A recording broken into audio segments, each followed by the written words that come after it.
स्थाय भूतले श्रीमते भक्ति वेदांत स्वामिनीति नामिने नमस्ते सरस्वती देवे गौरवाणी प्रचारिणे निर्विशेष शून्यवादी पश्चात्देशकारिणे नीलाचल निवासाय नित्याय परमात्मने बलभद्र सुभद्राभ्यां जगन्नाथाय ते नमः।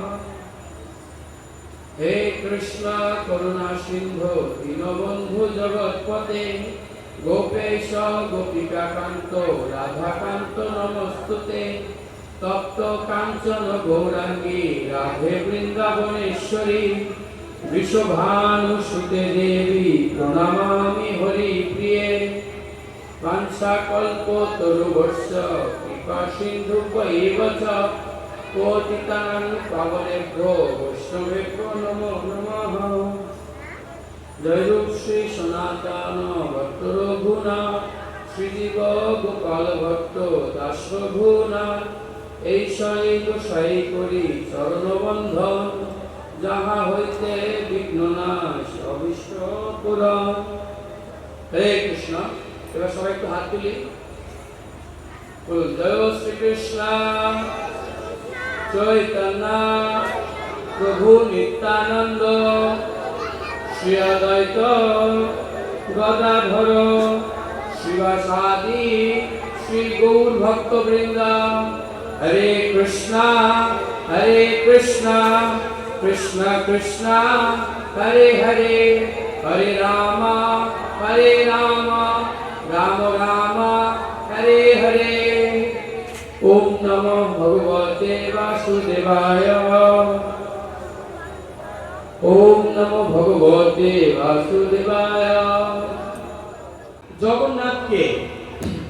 জগন্নাথকে বলছে যেই গৌর সেই কৃষ্ণ সেই জগন্নাথ। আচ্ছা ঠিক আছে বুঝলাম যেই গৌর সেই কৃষ্ণ সেই জগন্নাথ। তো গৌর কৃষ্ণ এদের তো একটা পূর্ণ অবয়ব আছে, কিন্তু জগন্নাথ সে যে কিনা পূর্ণ ব্রহ্ম তার কেন পূর্ণ রূপ নেই? আমাদের মনে প্রশ্ন জাগে কিনা? কার মনে প্রশ্ন জাগে যে জগন্নাথ দেখতে এরকম অদ্ভুত কেন?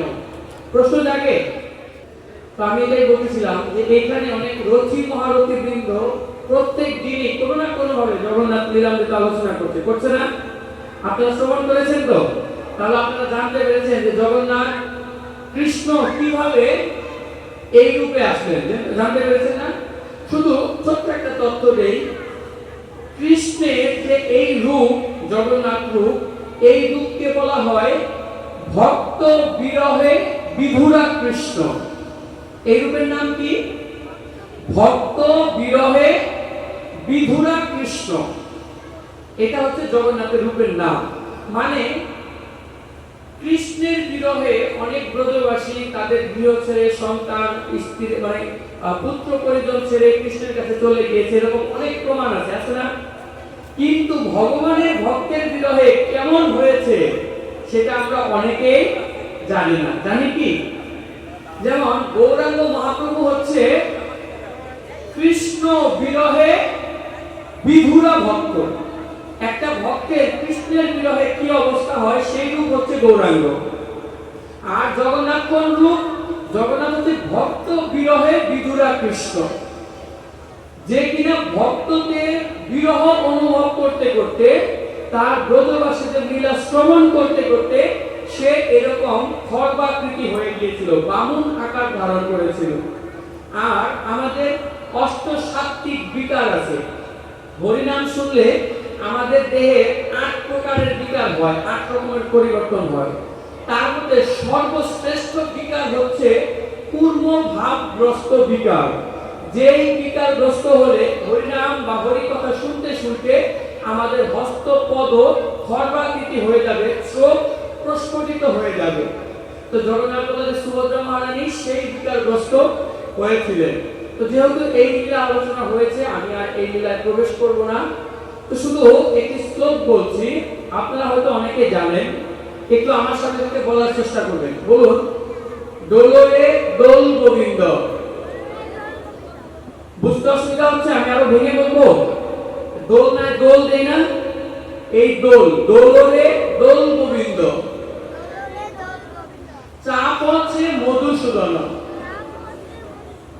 রথ দৃষ্টান্ত বামন দেব, পুনর্জন্ম ন বিদ্যতে।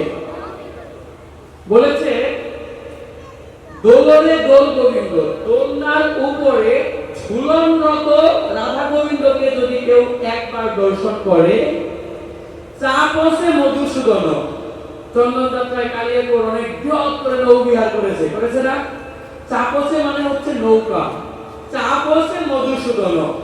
নৌকার উপর উপবেশনরত মধুসূদন মানে রাধা মধুসূদনকে, রাধা মাধবকে যদি কেউ নৌকায় দর্শন করে একবার, রথ দৃষ্টান্ত বামন দেব, পুনর্জন্ম ন বিদ্যতে। আর যদি কেউ রথের সিংহাসনের উপরে আরোপ্য মানে উপবেশন করা অবস্থায় জগন্নাথকে আকাশে যেভাবে বিদ্যুৎ চমকায়, এইভাবে এক ঝলক মাত্র কেউ দর্শন করে, পুনর্জন্ম ন বিদ্যতে, তাকে আর পৃথিবীতে 84 লক্ষ জনের কোন জন্মে আবর্তিত হতে হয় না। আমার কথা বুঝতে পেরেছেন? কে কে নৌবিহারে এসেছিলেন কালিয়াপুর মন্দিরে? হরিবল। তাহলে আপনাদের নৌকায় ভগবানকে দেখা একবার হয়েছে নাকি?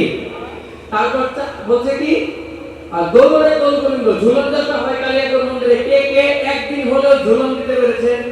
হরিবল। আর রথযাত্রায় জগন্নাথকে দেখতে পেরেছেন, এরকম তো সবাই আছে। তাহলে এই তিনটা স্বীকৃতি আমরা সবাই অর্জন করেছি, তাই কি না? ছিল ভক্তি পুরুষোত্তম স্বামী মহারাজ 7 দিনের জগন্নাথ কথা পর্বে একবার মায়াপুরে বলেছিলেন, যদি জগন্নাথকে কেউ রথযাত্রার সময় কৌতূহলবশত, কৌতুকবশত হাস্যরস করে, ইয়ার্কি করেও যদি কেউ জগন্নাথকে দর্শন করে, তাহলে তার এই ফল, সে যদি কোটি কল্পান্তরের পাতকী পাপী হয়ে থাকে আর মৃত্যুর পরে যদি জোর করেও জমালয়ে নরকে যেতে চায়, বিষ্ণু দূতরা তাকে জোর করে গোলক বৃন্দাবনে ভগবদ্ধামে পৌঁছে দিয়ে আসবে। বুঝতে পেরেছেন? আপনি ইচ্ছা করে রথে যাননি, ইচ্ছা করে জগন্নাথের দিকে তাকাননি, কিন্তু কি হয়েছে? ধরেন ইয়ার্কি করে বা তাচ্ছিল্য করে, কৌতুক করে, অবহেলার দৃষ্টিতে জগন্নাথকে ডেকে ফেলেছেন। যদি কেউ জগন্নাথকে তার দৃষ্টি দিয়ে একবার দেখে থাকেন, তাহলে তাকে পৃথিবীতে আর পুনর্বার ফিরে আসার কোনো সুযোগ আছে না নাই? তো যাই হোক, আপনারা তো অনেক জগন্নাথ লীলা শুনেছেন, আমি আসলে কি বলবো জানি না। আমি জগন্নাথের একজন পান্ডার একটা লীলা বলি, একজন ভক্তের। আপনারা কে কে পরমাবাইয়ের নাম শুনেছেন? পরমাবাই? তাহলে বলা যায়, এটা অনেকেই শুনে না। তো শ্রীক্ষেত্র পুরী ধামের পাশেই, ওখান থেকে আমরা যে রেমুনাতে যাই, তোটা গোপীনাথ, রেমুনাতে যে যাই, ক্ষীরচোরা গোপীনাথে, এই যাওয়ার পথে মাঝখানে পরমাবাই ছিলেন। পরমাবাই ছিলেন একজন বাই। তো ওনার বয়স হয়ে গেছে, জীবনে বিয়ে করেনি এবং ওনার কোনো সুসন্তান নেই। খুব মনোযোগ সহকারে শুনবেন, আশা করি লীলাটি আপনাদের ভালো লাগবে।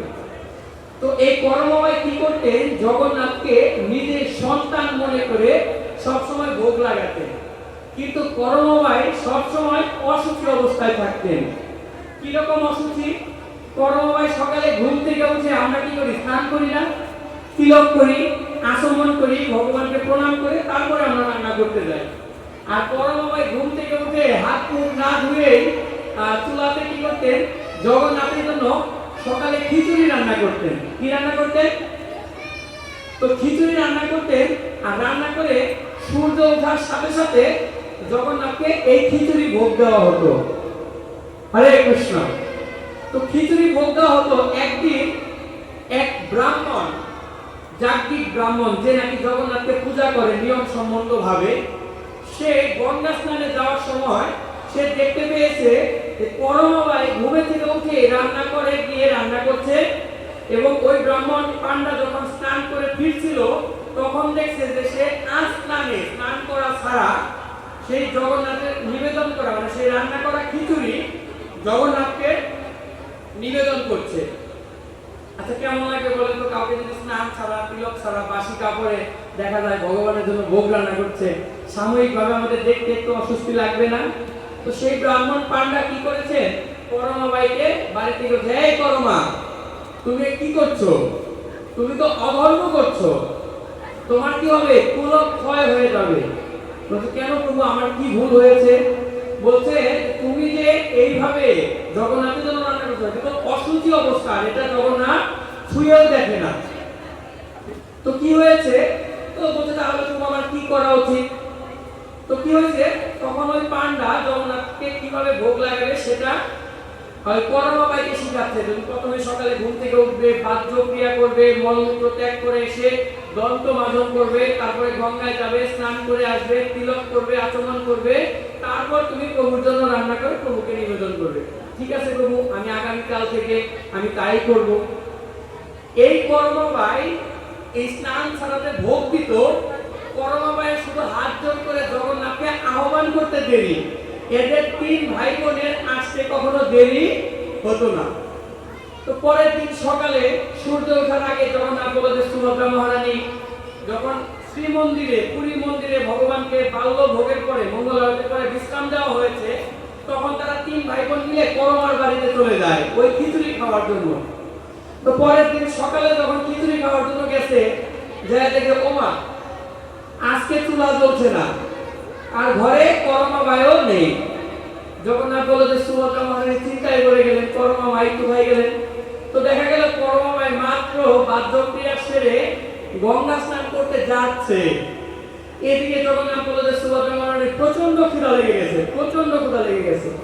তো তারা শুধু তাড়াহুড়া করছে, কখন করমাবাই আসবে, কখন এই সুস্বাদু খিচুড়ি রান্না হবে, কখন নিবেদন করবে আর তারা খাবে। তারপরে করমাবাই আসলেন, শুকনো কাপড় পরলেন, তিলক করলেন, ব্রাহ্মণের শিখানো মন্ত্র দিয়ে আচমন করে তারপরে ভক্তি করে চুলা গোবর দিয়ে লেপে সেখানে রান্না করতে গেছে। এদিকে প্রায় সকালের কয়েক দণ্ড পার হয়ে যাচ্ছে। এদিকে সকালে যখন পুরী মন্দিরে ভোগ লাগানো হবে, তখন যদি দরজা খুলে দেখে যে বিগ্রহ নেই, তো পান্ডারা চিন্তায় পড়ে যাবে। তো জগন্নাথের চিন্তা হচ্ছে, করমাবাইয়ের খিচুড়ি খেয়ে মন্দিরে ভোগ লাগানোর আগে আমাদের 3 জনকে যেতে হবে। তো যাই হোক, কি হয়েছে, ভোগ লাগাতে লাগাতে রান্না করে দিতে অনেক দেরি হয়ে গেছে। আর করমাবাই প্লেটে ঢেলে নিবেদন করতে গেছে, তখন মাত্র চুলাই থেকে নামাইছে। শুধুমাত্র নীলাচল নিবাসায় নিত্যায় পরমাত্মনে বলভদ্র সুভদ্রা জগন্নাথায় তে নমঃ, শুধু এইভাবে আহ্বান করেছে। আর 3 ভাই বোন জগন্নাথ বলদেব সুভদ্রা মহারানী ওই গরম খিচুড়ি এরকম গপা গপ করে মুখে দিয়ে খাওয়া শুরু করেছে। তো কয়েকবার যখন গরম খিচুড়ি 2-3 বার মুখে দিয়েছে, তো মুখের জিহ্বা পুড়ে যাওয়ার মতো অবস্থা। এদিকে শ্রীমন্দিরে সংকোচনী হয়েছে, দরজা খুলবে। তখন 3 ভাই বোন বলছে, তাড়াতাড়ি শ্রীমন্দিরে চলো, আমরা প্রয়োজনে পরে আবার আসবো, কেন আজকে এরকম হলো? শ্রীমন্দিরে চলে গিয়েছে। ভক্তরা যখন দরজা খুলে দিয়েছে, সিংহ দরজা খুলে দিয়েছে, তখন দেখতে পেয়েছে জগন্নাথ বলদেব সুভদ্রা মহারানীর মুখে খিচুড়ি লেগে আছে। এই মন্দির শুধু আলোড়ন সৃষ্টি হয়ে গেল। আর ওই রাতে যে পান্ডা পূজারী ওই করমাবাইকে এত বিধি শিখাতে গিয়েছে, জগন্নাথ বলদেব সুভদ্রা মহারানী তাদের কাছে গিয়েছে এবং জগন্নাথ তার পেটের উপরে বসে তাকে আচ্ছা করে চড় মারছে, থাপ্পড় মারছে। এই বেটা, তোমার এত বড় সাহস, এই 3 কুলে করমাবাই কেউ নেই, ও আমাকে ভগবান, তোমাদের মতো ভগবান মনে করে সেবা করে না, আমাকে বাৎসল্য জ্ঞানে, আমি তার সন্তান, সেই সন্তান মনে করে তার সেবা করে। আর তুমি কিনা তাকে বিধিবাক্য শিখাইতে গেছো, তোমার জন্য আমার মা আজকে দেরি করেছে। আর দেরি করার কারণে খিচুড়ি গরম ছিল, সেই গরম খিচুড়ি খেতে গিয়ে আমাদের 3 ভাই বোনের জিহ্বা পুড়ে গেছে। যখন এরকম বলছে আর থাপ্পড় মারছে, সুভদ্রা বলতেছে, দাদা ওকে আরো 2টা বেশি করে দাও, ওর জন্য আমাদের জিহ্বা পুড়েছে। তখন ওই ব্রাহ্মণকে বলছে, তুমি এক্ষুনি যাবে আর করমা মাতার কাছে গিয়ে বলছে যে না, তোমার জন্য কোনো বিধি নিয়মের উপত্যকা নেই, কোনো বিধি নিয়মের বালাই সাথ নেই, তুমি তোমার মতো করে জগন্নাথকে সেবা দান করো। তো তারপরে থেকে করমা বাইয়ের সেইভাবে আগের মতো করে খিচুড়ি রান্না করতে থাকলো এবং জগন্নাথকে ভোগ দিতে থাকলো। যখন করমা বাই দেহত্যাগ করলো, তখন জগন্নাথ পুরীর যে প্রধান পূজারী পান্ডা তাকে স্বপ্নাদেশ করেছিল, যাতে যতদিন পর্যন্ত এই পৃথিবীতে প্রলয় না হবে ততদিন পর্যন্ত যেন মধ্যাহ্ন ভোগে, দুপুরে যে ভোগ হয় রাজভোগ, এই রাজভোগে যেন ওই করমাবাইয়ের নামে একটা করে এই রকম খিচুড়ি রান্না করে তাকে ভোগ দেওয়া হয়। আর করমাবাইয়ের খিচুড়ির উপাদান পর্যন্ত পুরুষোত্তম স্বামী মহারাজ বর্ণনা করেছিলেন, 1 মুঠ চাল, 1 মুঠ ডাল, তার মধ্যে 1 কাপ তেল দিতে হয়, এলাচ, দারচিনি, বেশি চিনি দিতে হয়, খিচুড়িটা হবে মিষ্টি ঝরঝরা পোলাওয়ের মতো। আজ অব্দিও যদি আপনারা কেউ পুরীতে, অবশ্যই সবাই গিয়েছেন, অনেকে গিয়েছেন, যারা যাবেন পুরীতে আনন্দবাজারে যে পান্ডারা আছে তাদেরকে বলবেন, প্রভু আমাকে একটি কর্মা বাই হাড়ির খিচুড়ি দিন, 30 টাকা দাম নেবে ইন্ডিয়ান রুপিতে, ছোট মাটির হাড়িতে দিবে। একবার একটু মুখে দিয়ে দেখবেন জগন্নাথ কেন সেই স্নান ছাড়া ব্যক্তি রান্না খাওয়ার জন্য এত সকালে চলে যেত, সেই দিব্য স্বাদ এখনো সেই কর্মা বাইয়ের খিচুড়িতে লেগে আছে। আর যে হাড়িতে দেয় এই হাড়িটার নাম হচ্ছে বাই হাড়ি, এখনো আনন্দবাজারে জগন্নাথকে প্রত্যেক দিন দুপুরে দেওয়া হয়, আপনারা সেটা সংগ্রহ করবেন। হরে কৃষ্ণ। তো যাই হোক, আমাকে নির্ধারিত সময় দেওয়া হয়েছিল, সময় শেষের দিকে, আর এখন নৃত্যশিল্পীরা নৃত্য শুরু করবে। তো আমি আলোচনা শেষ করবো না, আরেকটা ছোট্ট লীলা বলবো 2 মিনিটে, বলবো একটা 2 মিনিট, অনলি 2 মিনিট। আমি নৃত্যশিল্পীদের অনুরোধ জানাবো আপনারা দয়া করে স্টেজের কাছে চলে আসেন, আমি 2 মিনিটে একটি লীলা শেষ করব। হরে কৃষ্ণ। এই যে রথ আসছে, এই রথে আপনারা কে কে জগন্নাথের সেবা করেছেন? কোনো না কোনো সেবা করেছেন জগন্নাথের, কে কে হাত তুলুন তো। হরি বল। আপনারা জগন্নাথের সেবা করে আনন্দ পেয়েছেন? আমরা তো জগন্নাথের সেবা করে আনন্দ পাই, কিন্তু আপনারা কি জানেন জগন্নাথ ভক্তের সেবা করে কত আনন্দ পায়? জগন্নাথের রঘু নামের অনেকগুলো সখা ছিল, কি ছিল? তার অনেকগুলো দাস ছিল। একজনের নাম ছিল অরক্ষতি রঘু, একজনের নাম ছিল রঘু দাস, আরেকজন রঘু জানা আছে, আমার 4-5টা রঘুর নাম জানা আছে। তার মধ্যে একজন ছিল ধীবর রঘু। কি রঘু? এই ধীবর রঘু জেলে ছিল, জেলে। তো সে কোনো কাজ করতো না বলে তাকে বাড়িতে থেকে তাড়িয়ে দেওয়া হয়। সে শুধু জগন্নাথের প্রতি উদাসীন ছিল। এই ধীবর রঘুকে বাড়িতে থেকে তাড়িয়ে দেওয়া হয়, আর সে জগন্নাথকে তার বান্ধব মনে করে, সখা মনে করে ধীবর রঘু কি করে মন্দিরে চলে আসে। মন্দিরে এসে জগন্নাথ মন্দিরে আমরা যে সিংহদ্বার, যে পূর্বমুখী দরজা দিয়ে ঢুকি, যেখানে কপালমোচন শিব আছে এবং পতিতপাবন জগন্নাথকে দেখা যায়, তো এটাকে বলে বড় দুয়ার। এই বড় দুয়ারে এই ধীবর রঘু থাকতো। আমি খুব সংক্ষেপে বলছি, জাস্ট 2 মিনিট। এই রঘু যখন আস্তে আস্তে জগন্নাথের সাথে প্রত্যেকদিন বাল্যলীলা থেকে খেলাধুলা করে, ছোট অবস্থা থেকে জগন্নাথের সে কি করে এই রঘুর সাথে খেলাধুলা করে।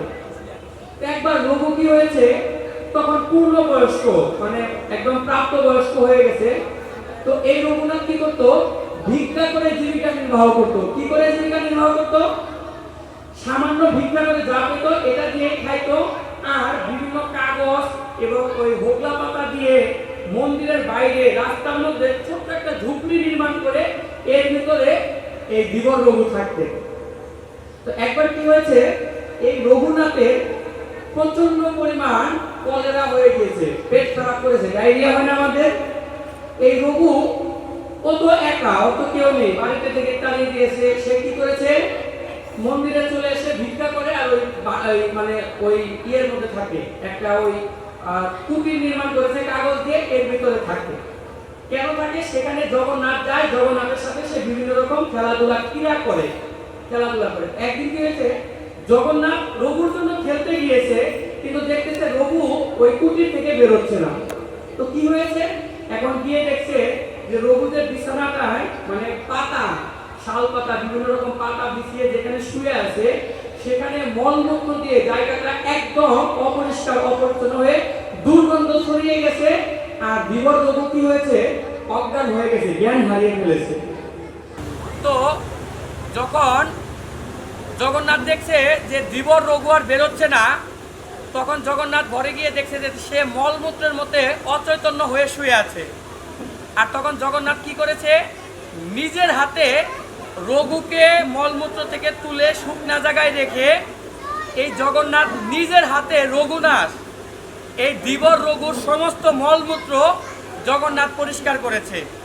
রঘুকে স্নান করিয়েছে, স্নান করিয়ে জগন্নাথের অঙ্গে যেমন সুগন্ধিত তেল চন্দন দেওয়া হয়, এরকম রঘুর শরীরে তেল চন্দন দিয়েছে, শুকনো ধুতি পরিয়েছে। এরকম সেবা করতে করতে হঠাৎ করে রঘুর জ্ঞান ফিরে পেয়েছে।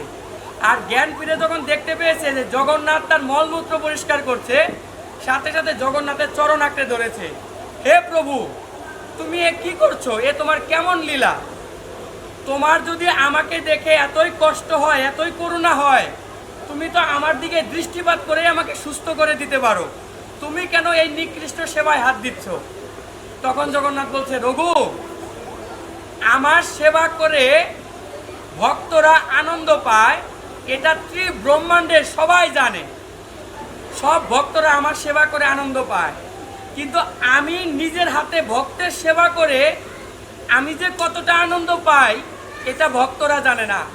আমি চাইলেই তোমাকে সুস্থ করে দিতে পারি, কিন্তু তুমি সুস্থ হওয়ার পরে যদি দেহত্যাগ করো, তোমার যে আগের জন্মের কিছু পাপ রয়ে গেছে সেটার জন্য তোমাকে যমালয়ে যমদূতেরা শাস্তি দেবে। আমি তোমাকে অসুস্থ রেখেছি এই কারণে যে তোমার পাপের ফল যদি তুমি এই জগতে পেয়ে যাও, তাহলে তোমাকে আর যমালয়ে যমদূতেরা নিবে না, আমার বিষ্ণুদূতেরা তোমাকে আমার কাছে নিয়ে যাবে। তো এই জন্য জগন্নাথ বলছে, এই জন্য আমি তোমাকে চাইলেও সুস্থ করতে পারা সত্ত্বেও সুস্থ করি না। তো এখান থেকে অনেক বড় একটা শিক্ষা আমরা পেতে পারি। আমরা একটু অসুস্থ হলেই জব ছেড়ে দেই, তাই না? আমরা একটু অসুস্থ হলে একাদশী বন্ধ করে দেই, মন্দিরে আসা বন্ধ করে দেই, সেবা বন্ধ করে দেই, প্রসাদ পাওয়া বন্ধ করে দেই। তো বলছে যে যদি আমরা ধীবর রঘুর মতো শিক্ষা লাভ করি, তাহলে আমরা এখান থেকে বুঝতে পারবো যে জগন্নাথ চায় আমাদের যত প্রারব্ধ পাপ আছে, আমাদের যত অতীতের পাপ আছে, এই যে আমরা রোগ শোক কষ্ট পাচ্ছি, এই রোগ শোক কষ্ট পাওয়ার মধ্য দিয়ে ভক্তি জীবনে আসার আগে আমরা যে পাপ কৌটিল জীবনে ছিলাম, সেখানে যত পাপ করে এসেছি, সেই পাপগুলো এই জগতের অসুস্থতা, ব্যথা, কষ্ট, রোগ শোক, এগুলোর মধ্য দিয়ে আমাদের কি হয়ে যাচ্ছে, নিষ্পেষিত হয়ে যাচ্ছে।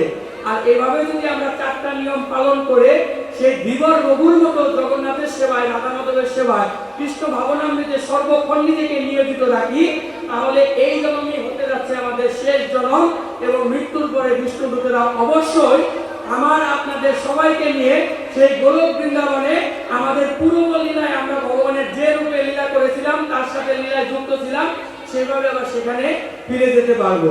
হরে কৃষ্ণ। হরে কৃষ্ণ। আজকের মতো আলোচনা এখানে বিশ্রাম রাখছি। দয়া করে একটু সবাই হাত উঁচু করি। জয় শ্রী কৃষ্ণ চৈতন্য প্রভু নিত্যানন্দ শ্রী অদ্বৈত গদাধর শিবাসাদি শ্রী গৌর ভক্তবৃন্দ। হরে কৃষ্ণ কৃষ্ণ কৃষ্ণ হরে হরে, হরে রাম রাম রাম হরে